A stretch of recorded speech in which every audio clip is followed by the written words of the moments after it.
All right, so today we're going to look at writing and graphing inequalities for the third part.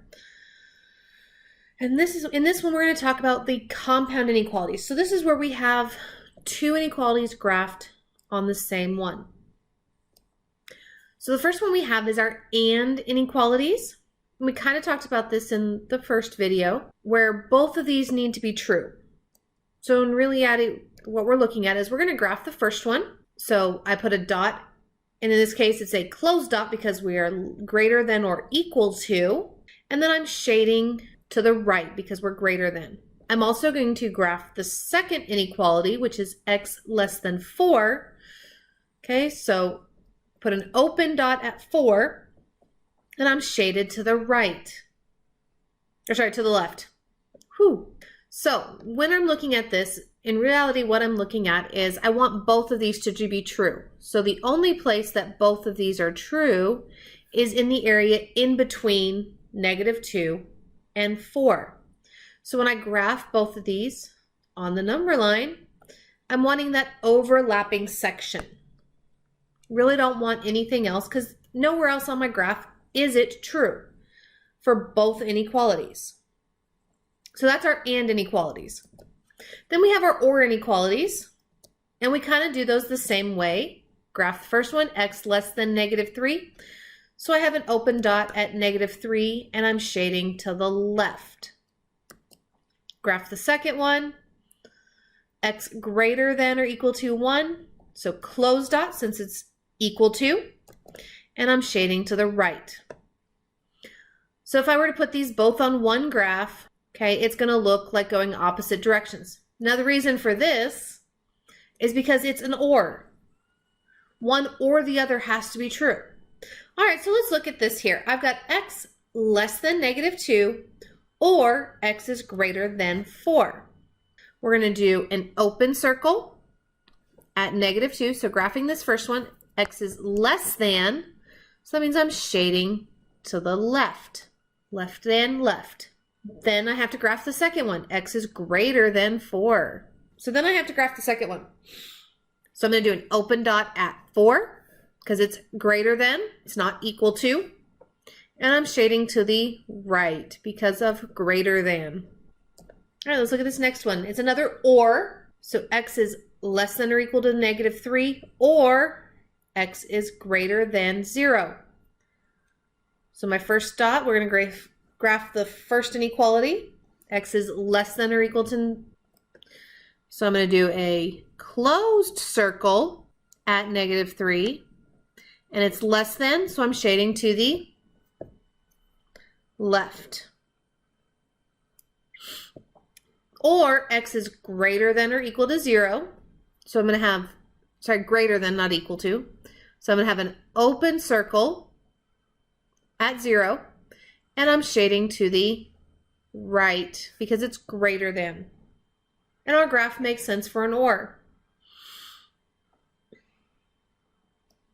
All right, let's look at the next one. I've got -3 less than x, which is less than or equal to 4. So this is an and. And in reality, what this is saying is I've got x is greater than -3 and that was a terrible A. X is less than or equal to 4. So two inequalities to graph. Greater than -3. So I'm going to have greater than. So it's an open circle. Shading to the right.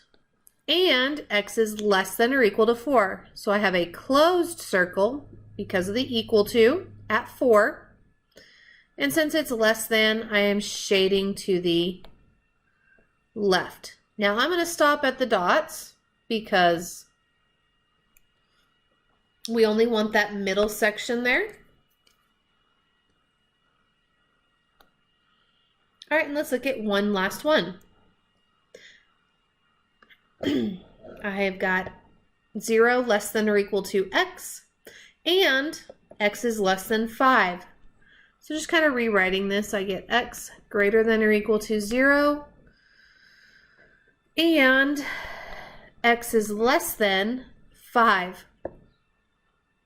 So starting with the left inequality, greater than or equal to 0. So that means I'm going to have a closed dot at 0, shaded to the right, and I'm going to have an open circle at 5, shading to the left. So what about if I'm given the graph? So first off, looking at the graph, is this an and or an or? Well, since they're going opposite directions, I'm going to infer that this is an or. So we're going to have two inequalities. So starting with the left, I know I'm going to have x is less than, because it's shading to the left, and I can leave it like less than 2 because we're not a closed circle. So it's not equal to. Okay, so we can graph the second inequality, and I know x is greater than 4, but since my dot is filled in, we know it's equal to. So x is less than 2, or x is greater than 4. Okay, looking at the next one. This is an and inequality because it's in the middle. So I know, let's start with the left dot. It's a closed dot, so it's going to be equal to, and it's going to be greater than. So x is greater than or equal to -4, because that's where our dot is at. And x is less than, open circle, and shaded to the left, 3. So we have x is greater than -4 and x is less than 3. All right, looking at the next one. So both of these dots are closed, so we know both are going to be equal to. This is an or compound inequality. So first one here, our dot's at -3. Okay, it's less than. So x is less than or equal to -3. It's less than because we're shading to the left. We also have x is greater than or equal to, because we're shading to the right, and it's closed dot, 4. Okay, one final one.